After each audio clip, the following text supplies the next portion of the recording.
Hello and welcome back to the Rugby Pod. I'm Andy Ryan. Big Jim and Goodey are with me as usual. We'll be looking back at all the action from a dramatic Super Saturday in the Six Nations as France sealed a first title in Grand Slam for 12 years. Plus, we'll be looking at where Wales, Scotland and England and Ireland go from here. Plus, we'll be chatting with the man who led Italy to their first Six Nations win in 7 years. Italy head coach Kieran Crowley will be joining us, so settle back, enjoy, and make sure you're subscribed on Spotify. Pod. Rugby Pod. How are we, lads? Glad it's over. Said it. What do you mean, Jim? What Andy Rowe normally asks is, how was your weekend? As we know, 2 weeks have rolled into one, and it has been a monumental week of northernness. And I say northernness followed by Irishness and Frenchness and Italianness down in Cardiff. But for us personally, it has been a monumental shift, humbly. And the body wasn't used to it. The mind wasn't used to it. Certainly, the guts weren't used to it.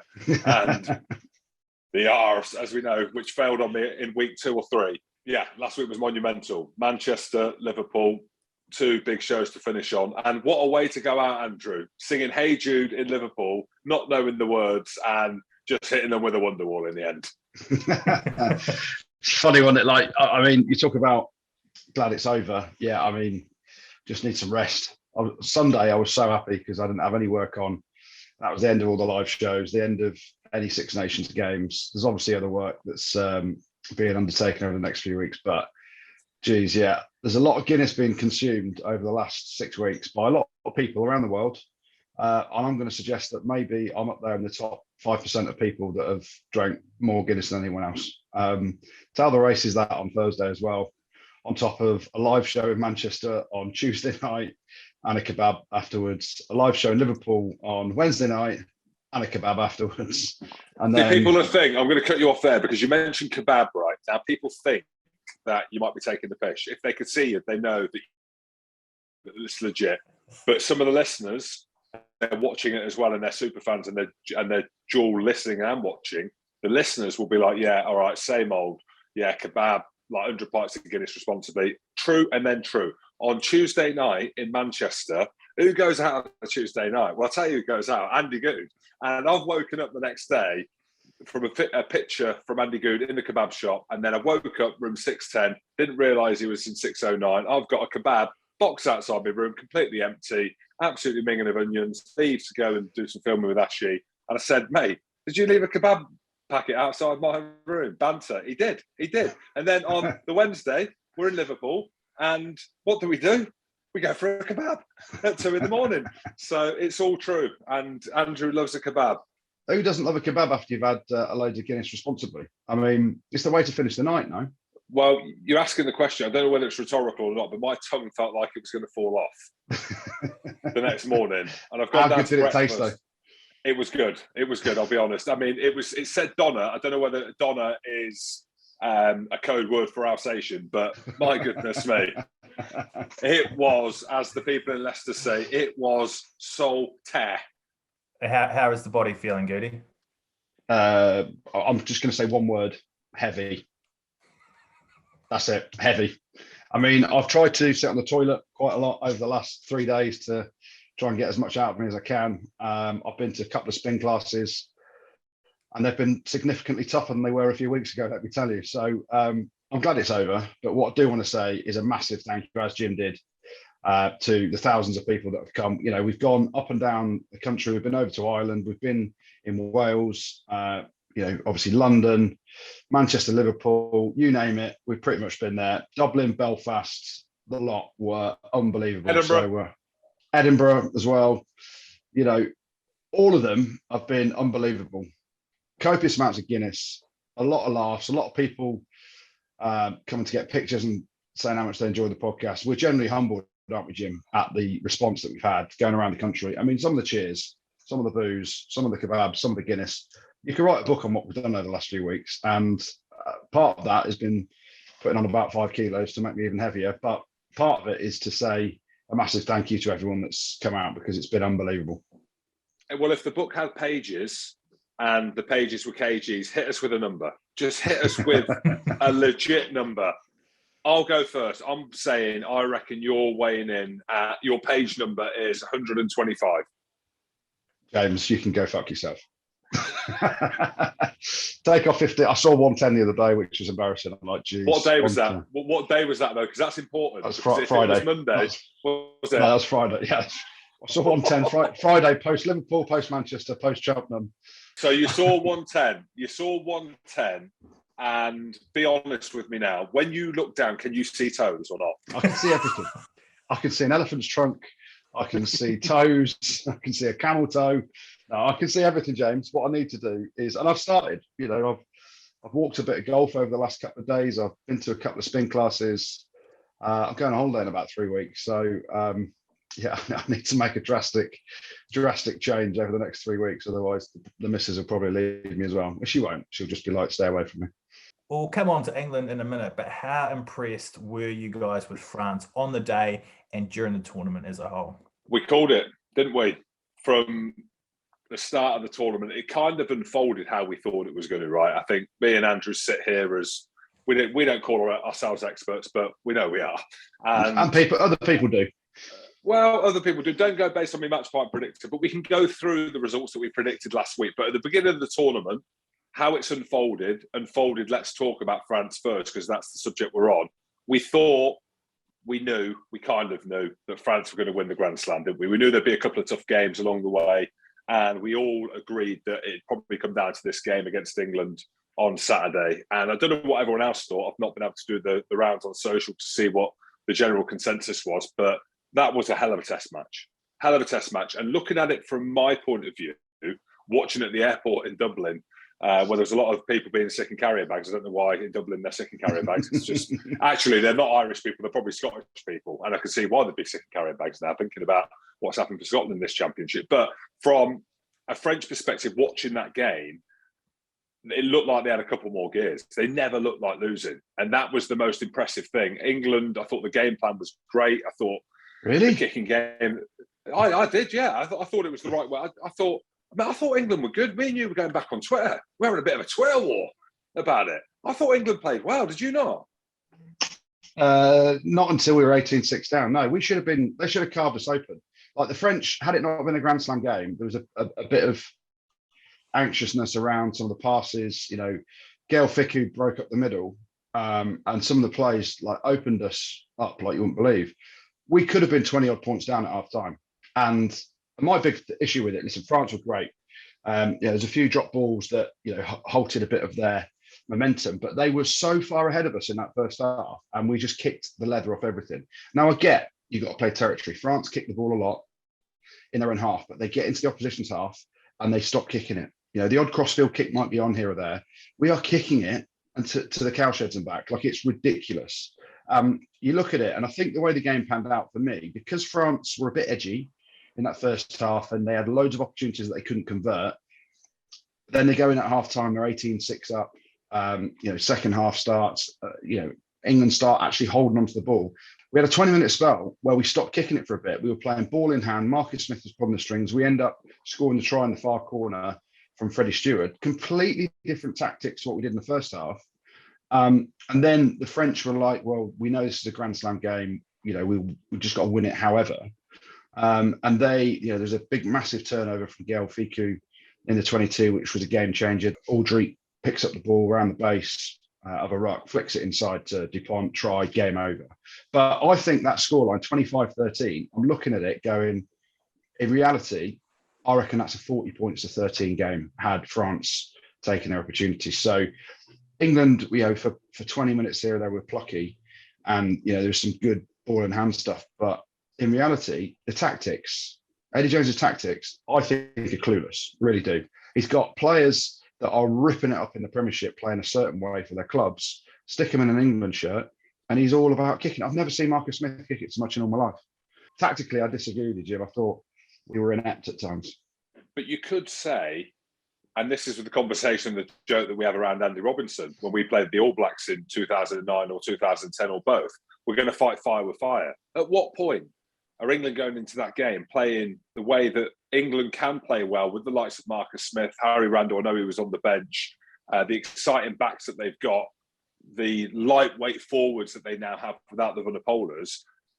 At what point was anyone thinking that England were going to go to Paris and rip them apart? The only game plan was, in my opinion, when the backline got released, or the whole team got released, but mainly the backline got released on Thursday, was kicking the balls. Freddie Stewart on the wing, George Furbank out of nowhere has come back into the squad.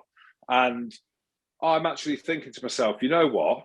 Smash and grab, here we go. And then they started sending the balls to the air. And I'm going to segue slightly. How good is Freddie Stewart, by the way? Yeah, ridiculous. Unbelievable. So that's what my viewing of the game was around. I thought if I was a coach, and thankfully I'm not, my level would probably be Germany at best, maybe assistant line-out coach at Germany. But I am looking at it from that point of view where I thought the tactics were, in my mind, how I would have gone about it. And I know what you mean about scoring the try and stressing them. Against France, you saw what happened. You mentioned the Gael Fickou, sorry. Gael Fickou. Yeah. Gael Fickou. Gael, fuck you. You spoke about Gael Fickou's turnover. Well, every game that France has played has showed you that the likelihood is the longer you have the ball, you're going to get turned over. So anyway, I was a forward. I enjoyed the game. I enjoyed the physicality. I thought Genji was exceptional. I love the way how they used him in the back line. And you know what? That shows me the worry with England is the fact that you've got to use your loose head prop. I know you play to your strengths, but the fact that there was no one in that back line else that could do what Genji was doing in terms of carrying. So I disagree with that. Like I love the fact that they used Genji back there, but we used him all the time. So imagine your loose head prop running it back, and he made more meters than I think any other England player. Then you go and ask him to scrum against the biggest tight end in the world. And then we got a penalty given away at scrum time. Our scrum was under pressure. So whereas I liked Genji doing that, Sam Simmonds, look what Sean Edwards said about him the other day. He's like a running back in the NFL, right? Sean Edwards, one of the best defensive coaches in the world. So why didn't they have Sam Simmonds back there as well, interchanging with Ellis Genge? Sam Simmonds is a devastating ball runner back. You're not going to run straight at someone. And Genji, all he was going to do is get the ball and run back at someone, and he's going to get tackled, right? He's going to win the game line. I saw Paul Willems to try and monster him, and he'll bounce one, and someone else will take him down because whereas I thought it was great that he was back there for one or two occasions, but you've sapped the complete energy out of him to do anything else. I thought it was a risk-averse selection. It was a selection of, I don't want to get beaten by too many points, so I'm going to kick the leather off it and play a territory game. Whereas you're picking someone like Marcus Smith, you've got Marchant. Marchant played really well in the centres. Slade play to his strengths. Kick it in your half, no problem, but get into their half, try and shift these big boys around. Allow Marcus Smith to dictate the tempo of our attack. Whereas I think Eddie's got them all in a straitjacket. And they're so scared. Look what happened to Danny Care, and I'll go back to it. Danny Care, the best scrum half in England by far right now, over the last 2 years on form. Nowhere near the England squad because he questioned Eddie Jones 3 years ago after England played Japan and said, I wanted to play with, I want to be a first choice player, playing with Owen Farrell, playing with Billy Vunipola. Eddie Jones hasn't picked him since. So no one can question Eddie Jones, right? And, you're asking players with the talent of a Marcus Smith, with the talent, you could have picked, he's gone for Freddie Stewart on the wing, right? And that's fine. You've gone Furbank at fullback. He had Ollie Hassel-Collins in the squad, right? Who's a big 6'4" winger, size of a horse. Like you could have had Ollie Hassel-Collins and Freddie Stewart, but you've gone Furbank completely out the blue. And moving Freddie Stewart to just, our best tactic was Freddie Stewart catching high balls until they held on to it for a few phases in that second half. We ended up scoring the try. But listen, France were dominant. Did I think England could go there and win? No, because of the way Eddie Jones coaches them and the way Eddie Jones sets out a team to play. He talks about this New England, we're going to show an attacking side that no one's ever seen before for England. I kicked it a lot, and we're 15 years on from that, and Eddie Jones that's all he's doing. So I'm frustrated with it because there's so much more to come out of this England squad, yet no one seems to be able to hold Eddie Jones to account around our tactics, and I thought they were all wrong. You mentioned Eddie Jones being held to account, Andrew. What about Sir Clive Woodwork? He is hammering him. Because in 2003, when we won the World Cup. But you've got to ask the questions though. Like, and I know obviously there's a bit of a different angle from Sir Clive, or Sir Cliff, as you call him, Jim. Going at Eddie Jones, he's not scared to go hard at him. And there is a history there around 03 and other things. And Clive Wood was obviously got issues with the RFU because of things that transpired after 03. And he wanted to get back into it. And Clive's got this, I think he's got this persona of himself that he's the greatest rugby brain there is. Well, Clive, you're only working rugby really at the minute is on ITV, and you need to be in there day in, day out. Like sometimes we talk about it, watch it all the time, and we're involved in it. Yet sometimes I feel quite out of touch with, seeing how a team sets themselves up. So for Clive to think he's the oracle of rugby is ridiculous because he's not involved in the game. But also he's got the experience of being a test match coach and has the ability to understand the game and question Eddie Jones's tactics completely.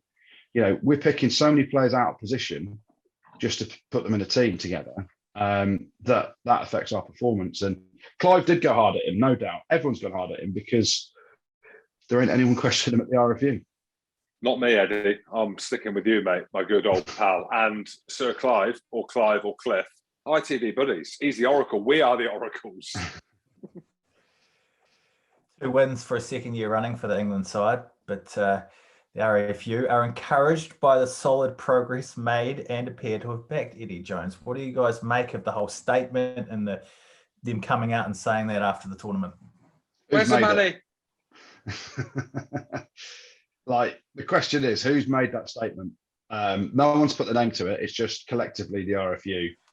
And to say we're encouraged by the solid progress the team has made during the Six Nations, where's the progress?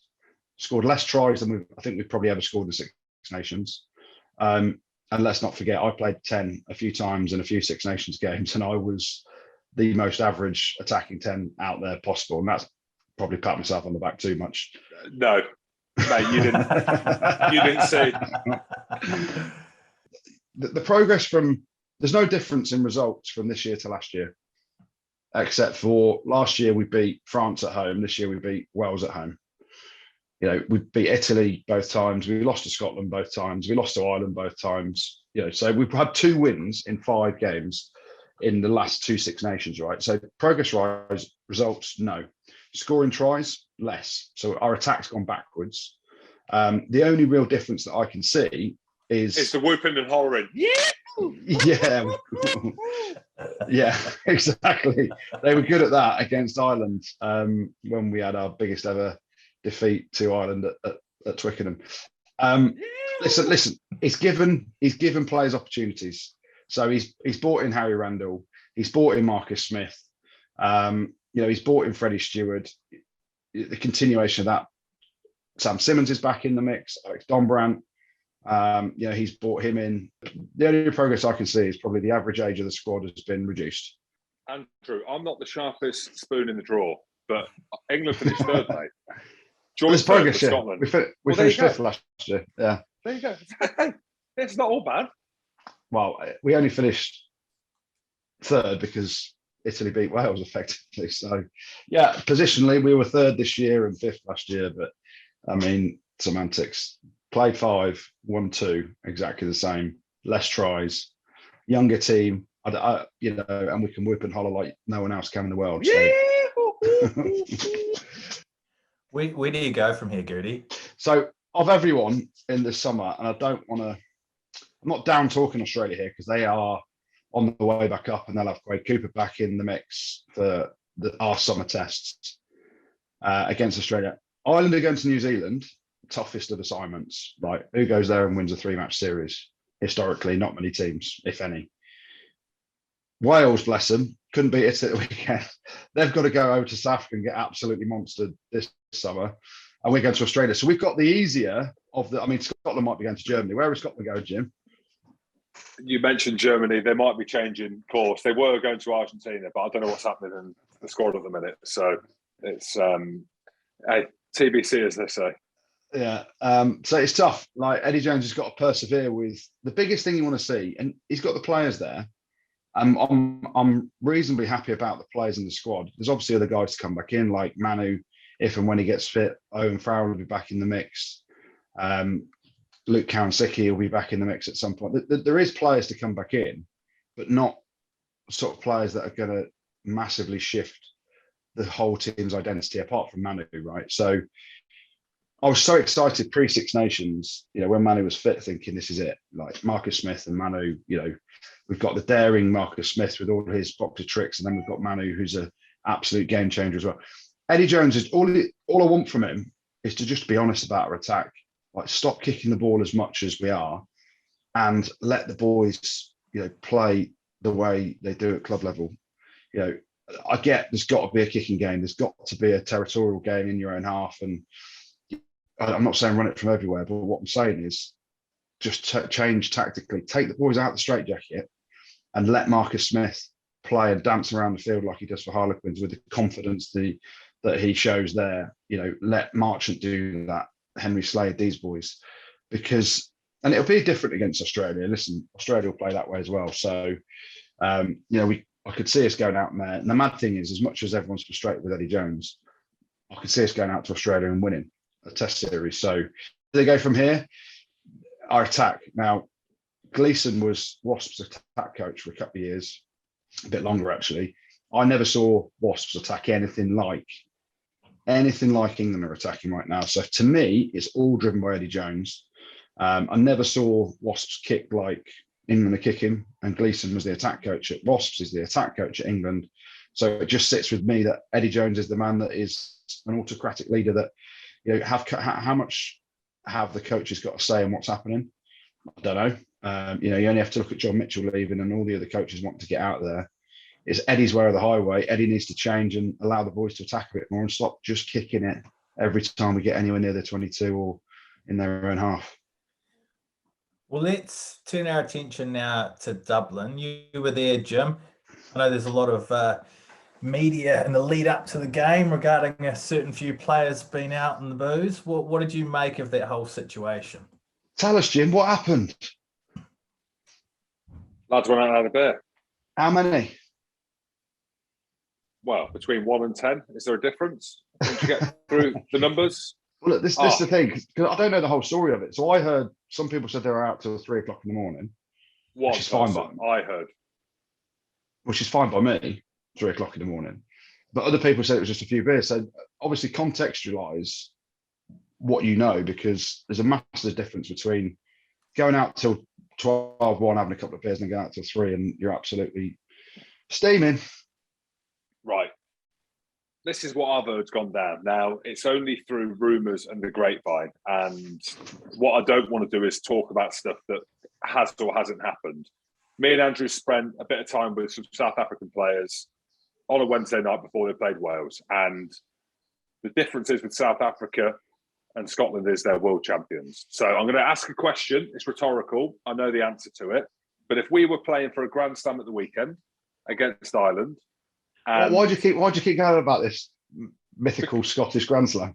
Because you keep talking about these mythical things that if England did this and England did that, then this game wouldn't have been like that. Or if France did this, they would have beat England by 50 points. Yeah. So okay, I'm doing the same thing. I'm doing the same thing. So if Scotland were on for a Grand Slam, you don't need to answer the question. Just go with me on this, right? And they played Italy. Ali Price got his 50th cap. They haven't been out as a team because of COVID and because of everything around that. Everyone else is starting to go out now because COVID's over in the eyes of the unions, apart from Scotland, where we've still got to wear masks. We were meant to not wear masks today, but apparently that's changed. I didn't have my mask on in the shop, and someone's looking at me like it's all my fault and I at the bat. Anyway, when you look at it now, the lads are thinking, right, we're thirsty. We've spent 2 years not doing anything. We've been on British and Irish Lions tours. We've not done anything. Ali Price, the old bucker who's got a great list, just got his 50th cap. We've got a rare win. I'm joking. We've got a win against Italy. And if there's any time that we can go and enjoy a beer, or 10, I don't know how many they've had, it's now. So on the outside looking in, there ain't a real issue, is there? Lads go out and have a few beers. All right? Yeah. The issue is, right, and this is where I can see it, and this bloke's chewing me ear off at the airport, like, why did they do it? Why did they do it? Let's get this right. I ain't bothered. Am I bothered? Am I bothered? I ain't bothered. I don't think Goodey's bothered in terms of our character. The issue being, right, is that one, it's hockey, right? So he's the captain. They've obviously got rules or whatever. They've got this code of conduct within the squad that they're not allowed to go out because of COVID and because of the restrictions and games getting cancelled, etc., etc. And the fact that it's now out there in the media that Hoggy's had to apologise shows that they're in the wrong. They see themselves as being in the wrong. Now, I'm flip-flopping a little bit, but with Finn not playing against Ireland and being on the bench, I was thinking, well, that's a fair call because he's not played well. Blair Kinghorn, give him a shot. He's nowhere near as good as Finn. That's a fact.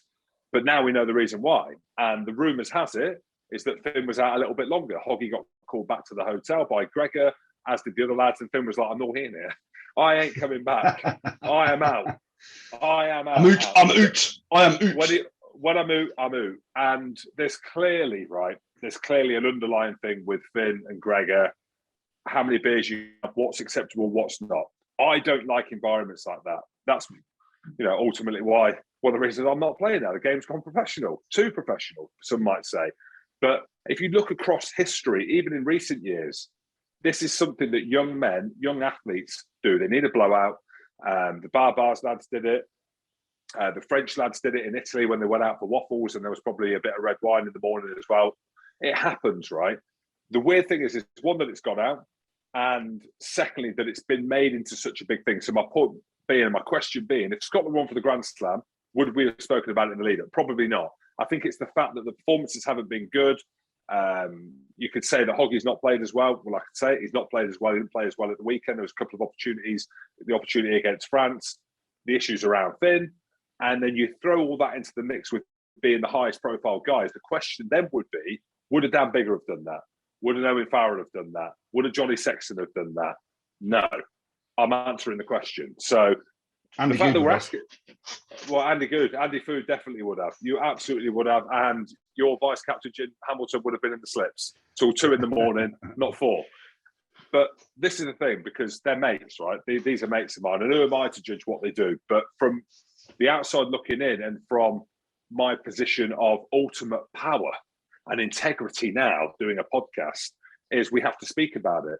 Now, when you look at it, overall, we finished joint third. So actually, we did all right this year. You finished fourth, James. Let's be clear. You finished fourth. Yeah, joint third in my eyes. But the questions now are around the culture and not whether or not Hoggy's the right captain, Gregor's the right coach, whether the culture's right, whether the environment's right that these players are operating in, whether they're happy, whether Hoggy, Finn, Johnny Gray, Hamish Watson, Ali Price, your high-profile players, whether they're happy in that environment. And that's what you've got to ask, with only winning a couple of games. Is that enough for them? The environment, coming into a professional environment, playing for Scotland, playing for your country, not being able to go out and have all that. Are they happy? Well, it doesn't seem like they're overly happy, because they've gone out and they've gone against the rules. So I might be completely wrong. Gregor got interviewed after the game. Is Hoggy captain for Argentina, maybe Germany?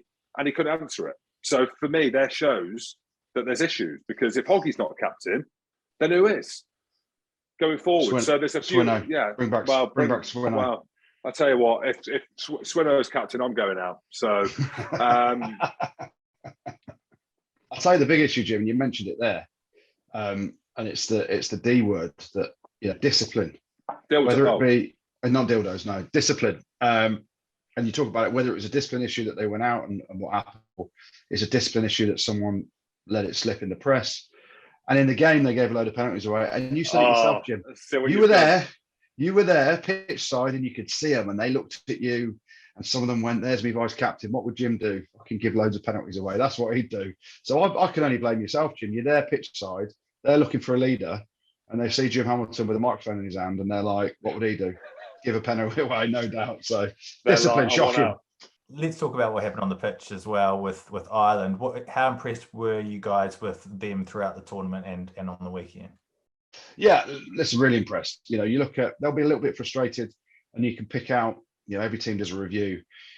Them and France were obviously the best two teams. That's certainly obvious. There's that one moment in the French game where they took the 3 points, had Sexton been on the field, would they have gone for the corner? That could have been a Grand Slam win for them potentially as well. So they are a proper outfit. They haven't got monster players like Taufi Fanua or Paul Willemse or a massive centre like they have with Dante and Gael Ficku. They have got decent sized individuals, but they're beating teams by being so accurate in attack. Everyone's ball handling, everyone's an option, everyone runs and understands the lines they're meant to run in, the ball, the short ball to a forward, the ball out the back, always in motion. So they're always a threat to the defence, right? And that is class attack, coached by Mike Catt, who, by the way, used to be England coach. So they've got a massive understanding of how they're trying to play, where they're trying to play, and they're all on the same sort of hymn sheet. Whereas, and I'm not taking it back to England, it's the flip opposite for England, right? So Ireland are very impressive as well. And you analyse all teams. There's a lot of people in Ireland come out and say, we're peaking in between the World Cups again. It's what we always do. They're going to lose to Spain as well, no doubt, in 2023. They're obviously not, but they look in a really good place. They're well coached. Defensively, they're pretty brutal as well. They've got Caleb Doris, Van der Fleer, and Jack Conan. Good. They're not the biggest back row, are they, in terms of man size? But they're the most effective back row in everything they do. Powerful, the footwork in and around contact, the ability to get the nose through another couple of yards, looking for the offload game, absolute class. So Ireland, right, if there was a World Cup right now, they'd be going there as one of the top 4 teams in the world to go and win it. We always bang on about a World Cup, but the thing you might say is how long can they sustain it? Well, looking at them, I'm backing them to be bloody decent come 2023 in France. They're very different to France in terms of the profile, like Goodey's just said, in terms of sheer size. I commentate on the URC, spent a bit of time in Ireland as me and Andrew. We've become close, let's just say, to all the lads in the team. We're friends. I'm Irish. Yeah, me too. I absolutely am as well.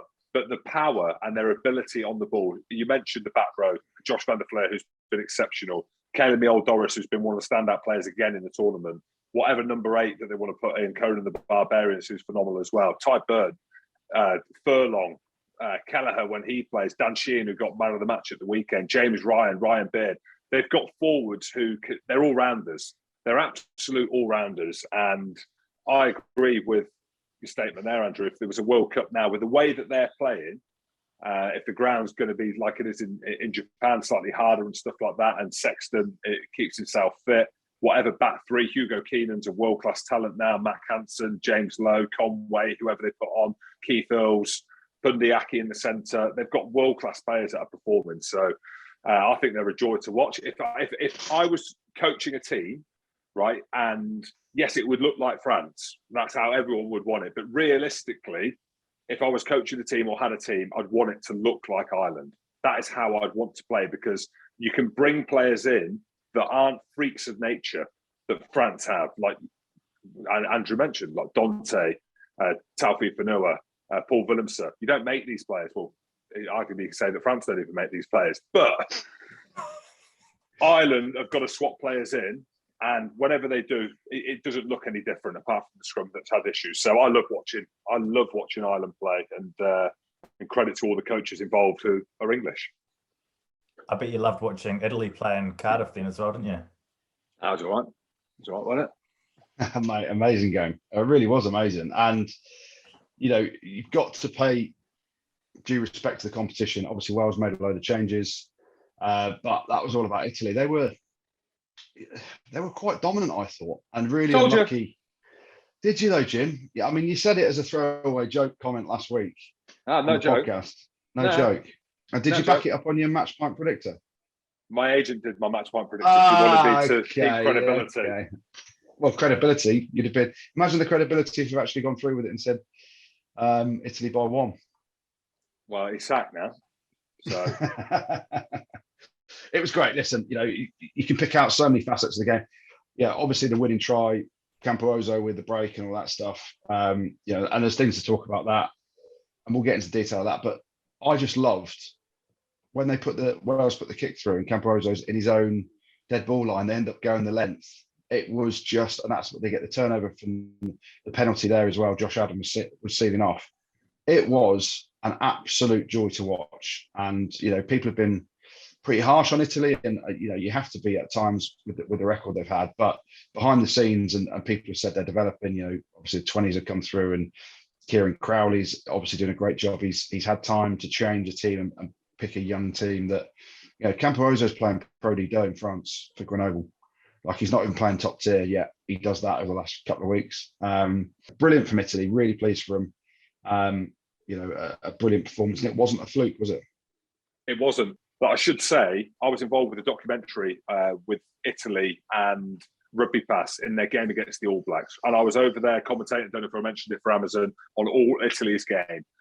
So I got a snapshot of the way that they play, saw some behind the scenes edits and stuff like that. But the one thing that came out of that documentary is the young captain, Michele Lamaro's 23 years old, his speech in the lead to playing the All Blacks, the passion, unbelievable.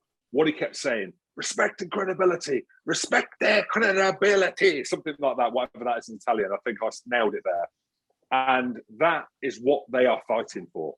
Italy aren't fighting for wins. They're not fighting for championships. They're fighting for respect and credibility. The captain said it before they played the All Blacks.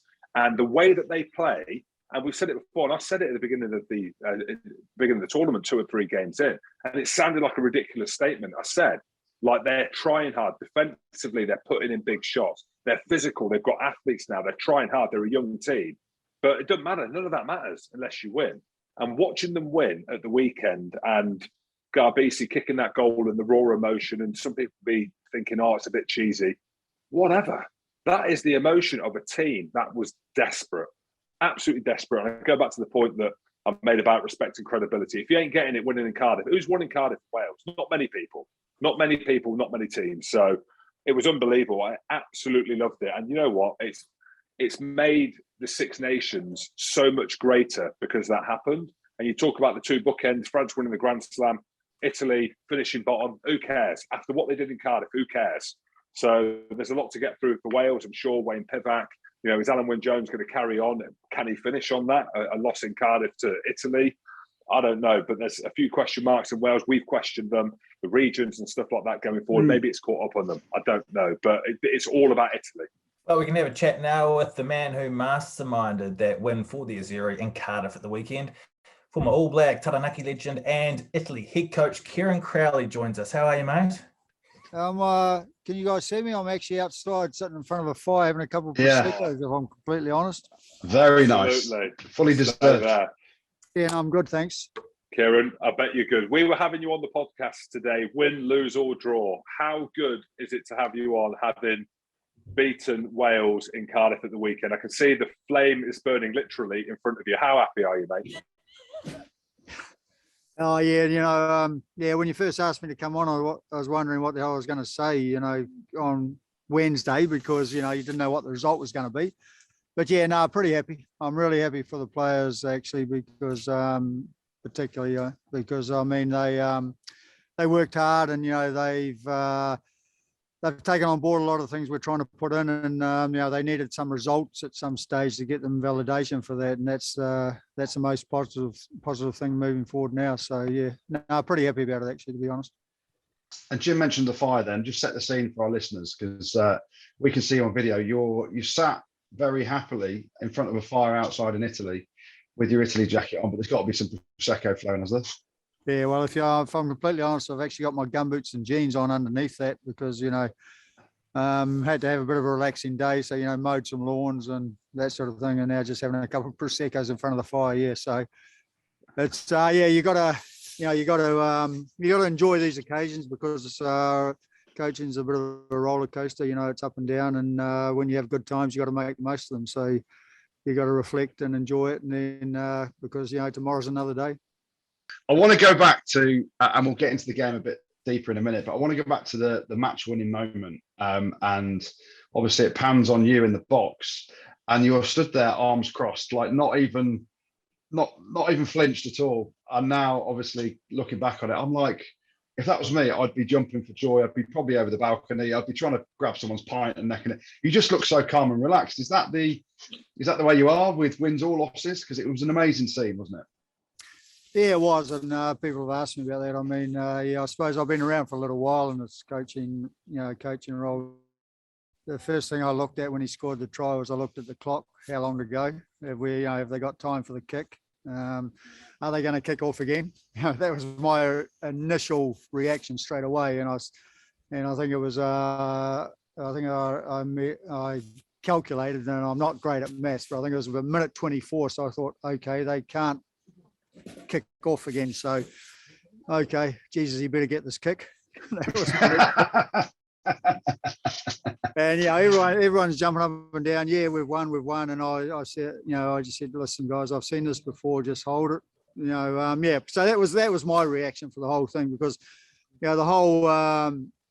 I think the whole thing when you're in a, because I've been now I've been a little bit of time with teams that haven't won a lot. I was with Benetton in Canada, the same, and you've got to stay calm, because what you do on the sideline transfers into what the team do as well, and I think you've got to try and keep a calm exterior, which then gives that calmness to the people giving messages or whatever it might be, and so.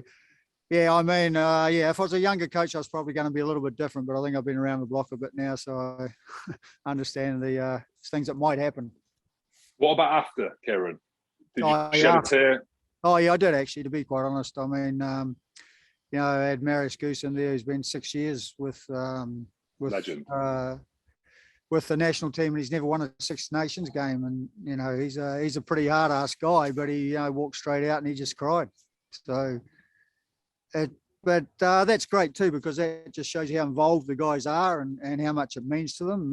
So it was some pretty cool moments actually. And did you get a night out? Did you go out to Revolutions or Tiger or any of the clubs there? End up in Chip Alley? No, we were actually on a plane 3 hours later back to Verona. So and then we had to sit on the tarmac for a couple of hours because of some mechanical thing or something. So we got back to Verona at 2 o'clock. So yeah, it wasn't but we got back to Verona at 2 o'clock, and some of the boys still went out to nightclubs. So they had a pretty good fun.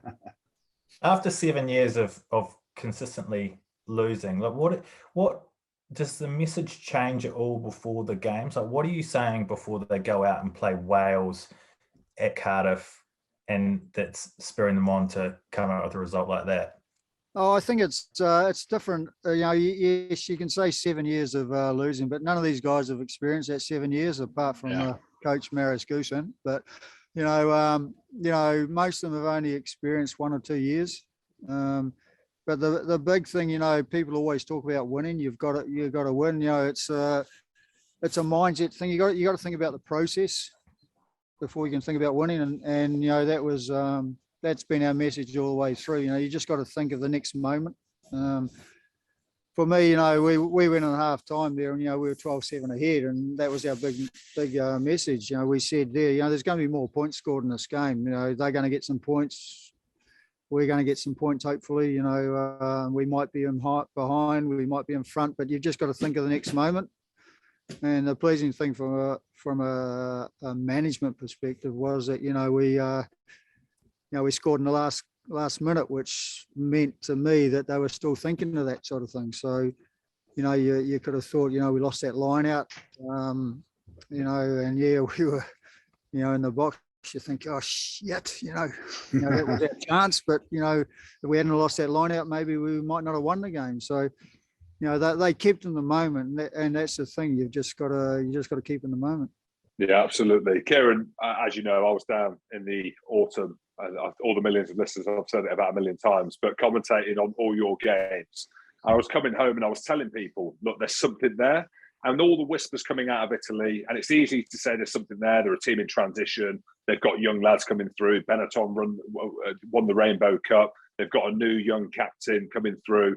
The under-20s are winning. But the exterior view on it is, it doesn't really matter, because it's about winning games. Like, how important is it that message is coming through now, especially with everything with South Africa being spoken about and Italy not being in the Six Nations? How important is that the message has come through, your under-20s are doing well, but the statement of that winning Cardiff, just for that reason alone, to show that you're still here?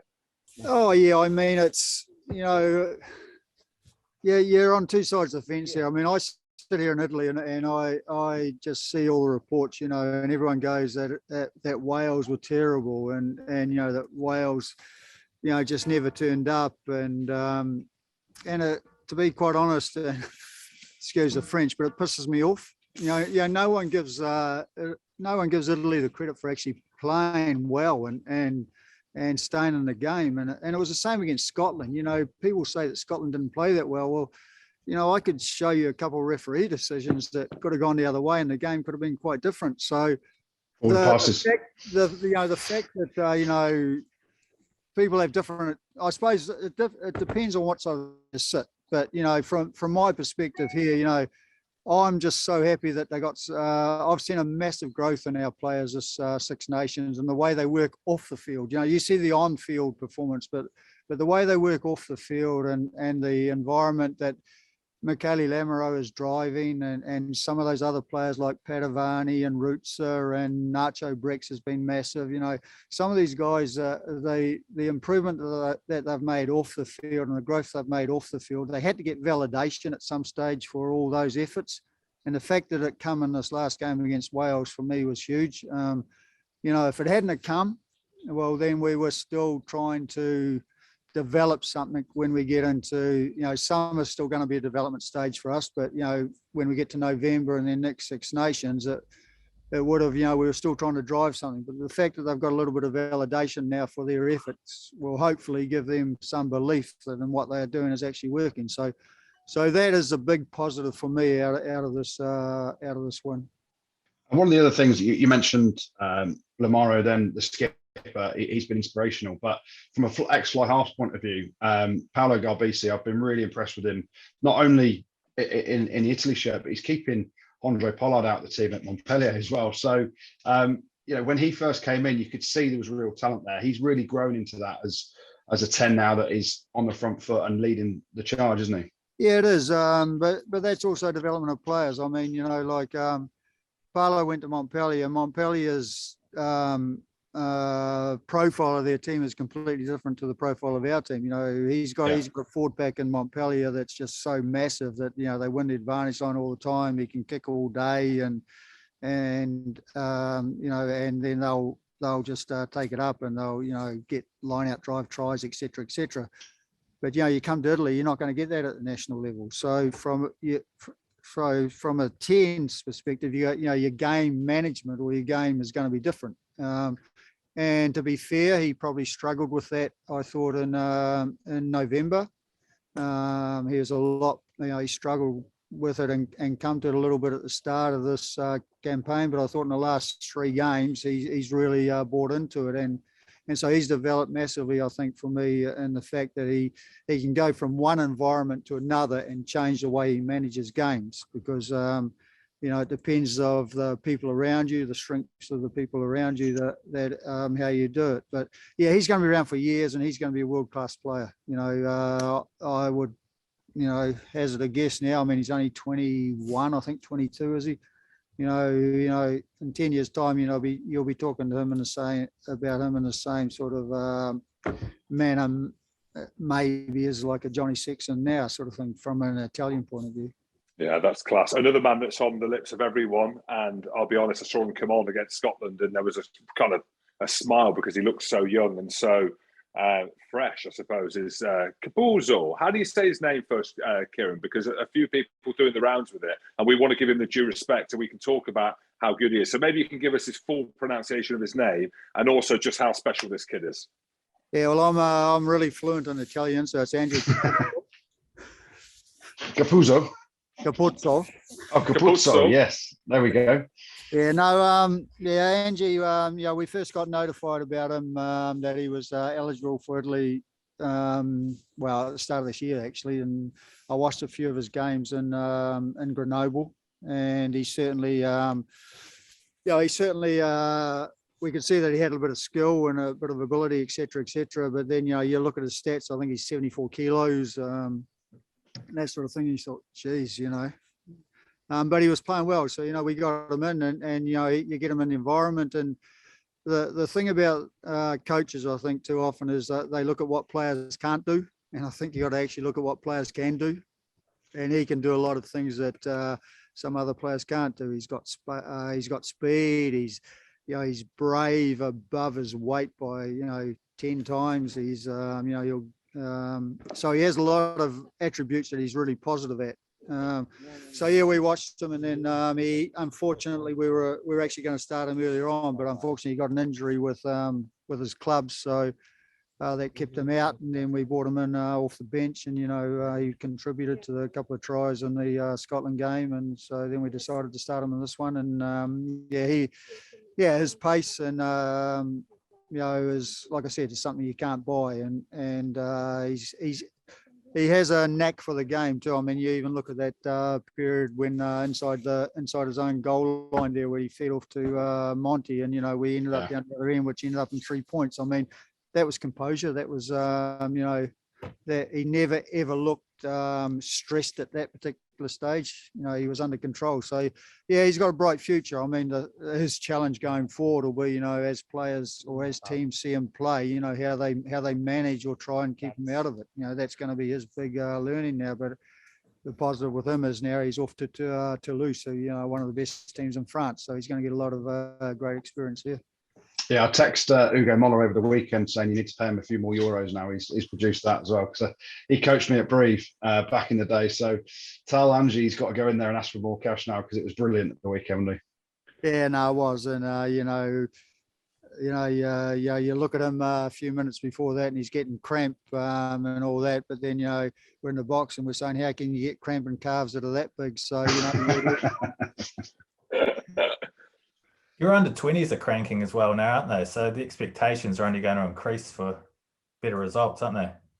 Yeah, they are. I mean, the challenge with Italy is that there's never been that transition from under-20s into the professional environment, straight away.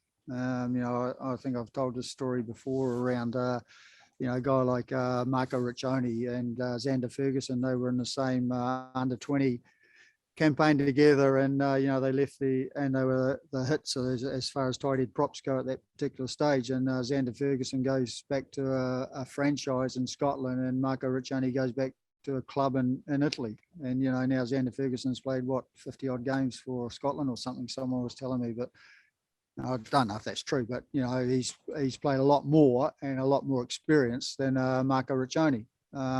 So the transition from under 20s to national or to franchise rugby, fully professional rugby, etc., is a big challenge that we've got here. And Franco Smith's doing a lot of good work now in his role of trying to get that transition a lot better. And you look at under 20s this year, finished third in the competition, which is a great achievement. And there's a number of those players. I watched their game against Wales yesterday, and like I've seen all the other games, there's a few of those players that the next World Cup might be a little bit too soon, but by the World Cup after that, hopefully they have had a lot of experience and are going to be contributing to the Italy performances. Absolutely. On the other side of that, Kieran, just lastly from me, Sergio Parise, is he due a swan song? Is he going to get a swan song? Is that emotion still around? Can you afford to do that in this professional game? Was it going to happen? Well, it was going to happen, not as far as a swan song went. It was going to happen because he deserved a selection. Really? I watched him play. I was watching him play, and I'd been in consistent communication with him. I thought he's played really well for Toulon. I was actually going to bring him in November, but then he broke his hand, and then he came back, and then he got the COVID went through his club, and they didn't play some games, so we decided, okay, we'll leave you for a couple of games, and then the whole thing came down to he played another game, and I thought he played really well in that, so he was going to be selected for the Scotland game, but then the situation, the club was in agreement with them, and what happened. He made the decision that he wanted to try and help his club out of the situation he was in, which I respect 100%. So he's done that. So, what I've said now is that, we'll go on a performance-based selection now. So, but also in that now we've got to be looking towards the future. So as far as him getting a swan song, I don't think in this professional environment or in this, it's test match rugby. You don't just give a guy a game for a game. he's got to deserve his selection. So if he gets selected, he'll deserve it. You know, but he's been a great performer for Italy. You know, I mean, you know, you can't play as many games as he's played for Italy and not deserve the recognition. You know, he deserves, just like, you know, guys like you know, Dan Bigger and, you know, Alan Wynne-Jones. You know, it was a disappointing result for them on the weekend, but, you know, from a Italian point of view, you know, we got to pay tribute to outstanding careers for those guys, and, you know, they're obviously going to continue for another couple of years. Well, Kieran, you certainly deserve the rest of that Prosecco, mate, so we'll let you get back into it and enjoy the rest of that fire as well. Yeah, well, my wife's trying to fix some lights here that on the driveway, but she's not having very good rate, so I'll probably going to have to help her. Man of many talents, mate. You get Italy's first victory in a few years, and then you've got to fix the lights on a Monday. I mean, it's showbiz, right? Yeah, it is, mate. That's all it is. You just got to, yeah, sun will come up tomorrow morning. Oh, so Cheers, enjoy the fire, Kieran. Thanks, Kieran. Mate. Yeah, cheers, guys. Really appreciate it. Great lad. Top lad. Top lad as well. What a bloke, eh? I mean, I love the way you actually listen to him then, and he's sort of saying about, you know, no, it's not a swan song, you get picked on form, and, you know, everyone's banging on about this 36-game run of defeats. He doesn't see it like that. Obviously, he's relatively new into that. So what's gone on before isn't anything to do with him. And this young squad he's got, you listen to someone like that, a fountain of knowledge in rugby, and you can see why, you know, Italy got the win, but also there's, you know, a lot of positivity around not just the main team, but the 20s and everything that's going on in Italy. So, and it started again, Jim, started with your documentary back in the day over in Italy, didn't it? At Zebra, but then we did the Italians in the autumn, and it's all been upward trajectory from there. Andy Rowe, how can you say that to Kieran Crowley? 7 years. 7 years. Andy Rowe. Oh, so you got, you know, you got buried by Sean Edwards last week, and you said, "Oh mate, do you want to be a head coach?" And he's like, "I fucking was, mate. Fucking head coach." And then you've just pulled out Kieran Crowley and gone 7 years. What are you thinking? He's like, "No, mate." Well, I'm glad he's me. finally turned it around. Yeah. Top lamp. Oh, brilliant to have him on. We're having him on win, lose or draw, and how much better after a win for Italian rugby. And I tell you what, for whatever I've said in the past, and I talk a load of shit now and again, and I talk facts now and again, but I absolutely loved it to see them win, and the emotion, the Latino spirit, and the fact that everything that you're hearing out of there, that they're building, they're in transition, they've got young lads coming through. Well, they have young captain, young profile of the squad, huge for the Six Nations, huge. And then huge for the Six Nations means it's huge for rugby. So buzzing for them. Thanks, Jim. Thanks, Goodey. Thanks, producer Tristan. And thank you very much for listening. Don't forget to check us out on YouTube and make sure you've subscribed on Spotify. Rugby Spot. Spotted pod.